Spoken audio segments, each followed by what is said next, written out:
So we've all heard of jaundice, right? But what is it really? Well, it's not actually a disease. It's a fascinating and, let's be honest, very visible signal that something is going on inside your body. You can think of it like a biological warning light, one that's painted in a very particular color. And it's got a pretty wild history. Another name for it is icterus, which comes from an ancient and kind of strange belief that you could cure it just by looking at a yellow bird. Thankfully, our understanding has come a long way since then. Okay, so what's actually behind that yellow color? The name jaundice itself comes from the Old French word for yellowing, and the culprit is this compound called bilirubin. Bilirubin is basically a waste product from breaking down old red blood cells, and it's going to be the main character in our story today. And here's a cool connection. It's the exact same substance that gives bruises that yellowish tint as they heal. Now, to really understand why jaundice happens, we first have to follow the normal, healthy journey that bilirubin takes through our bodies every single day. It's actually a surprisingly efficient little recycling and disposal system. It all starts in the spleen. This is where your old red blood cells go to retire after about 120 days. When they get broken down, they create a fat-soluble version of our compound called unconjugated bilirubin, or UCB for short. Now, because it's fat-soluble, UCB can't just float through the bloodstream on its own. So it hitches a ride on a protein called albumin, which acts like a taxi service, taking it straight to the liver. Once in the liver, a super important enzyme called UGT gets to work, processing the UCB and turning it into a water-soluble form called conjugated bilirubin, or CB. Now that it can dissolve in water, it's finally ready to be kicked out of the body through our bile. Once that bilirubin gets into the intestines, our gut microbes take over and transform it into something called urobilinogen. And this is where it gets really interesting, because this one compound explains two everyday biological facts. Most of it gets converted into stercobilin, and that is what gives feces its characteristic brown color. A little bit of it gets reabsorbed back into the blood, where it becomes urobilin. And, yep, that's what gives urine its yellow color. Pretty cool, right? So that's the whole process when it's running like a well-oiled machine, a perfect cycle of creation and removal. But what happens when there's a problem? When a roadblock pops up somewhere along this journey? Well, that's exactly where jaundice comes in. When any part of that process gets disrupted, bilirubin starts to build up in the blood. And that yellow warning light we talked about, it flicks on. And this isn't just some vague thing, it's a measurable event.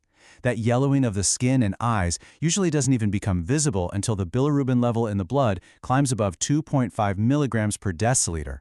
That's the clinical tipping point, where the signal becomes pretty much impossible to ignore. So why do the eyes often turn yellow before the skin does? Well, it turns out the white part of your eye, the sclera, is packed with a protein called elastin. And for whatever reason, elastin has a special attraction to bilirubin. It binds to it really easily. That's why the eyes are often the very first place this yellow warning light starts to flash. To figure out what's causing this signal, we can break down the potential problems into three really simple categories. It's all based on where the roadblock in our journey happens. Is it before the liver, inside the liver, or after the liver? Let's start with the first scenario. In this case, the liver is working perfectly fine. It's doing its job. The problem is, it's just getting completely overwhelmed by way too much incoming bilirubin. It's basically a supply chain problem. This can happen in conditions where red blood cells are being broken down way too fast, like in hemolytic anemias. The liver simply cannot keep up with the sheer volume of incoming UCB. As a result, that unprocessed, fat-soluble bilirubin starts to build up in the blood. And because the liver is working overtime, it's still managing to produce more of the processed stuff, which leads to more urobilinogen and, you guessed it, darker urine. All right, on to our second category. This time, the supply isn't the issue, it's the factory itself. The liver cells are either damaged or they've got some kind of genetic issue and they just can't process the bilirubin properly. A really common example of this is newborn jaundice. A baby's liver is still getting up to speed and has low levels of that key UGT enzyme, so it struggles to keep up.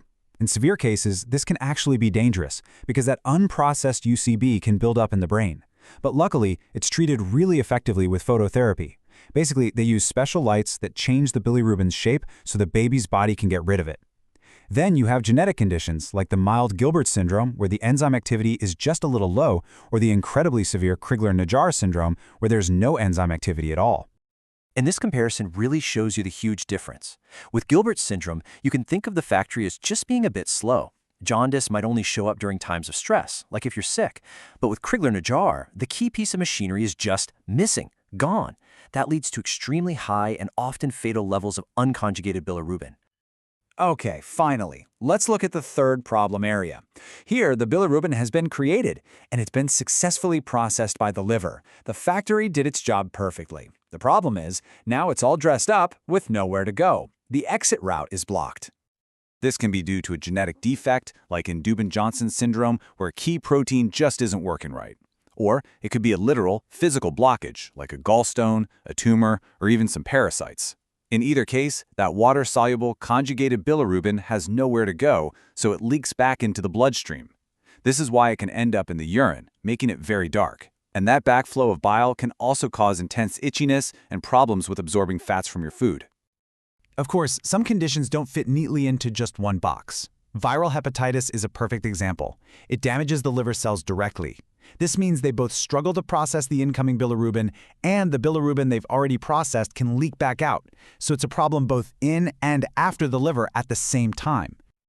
So, after following this entire journey, what's the real key takeaway? How can we put all this information together to understand what's actually happening inside the body? This table really sums up the whole story nice and neat. If the problem is before the liver, you're going to see a buildup of unconjugated or unprocessed bilirubin. If the problem's in the liver, it could be either type or maybe both.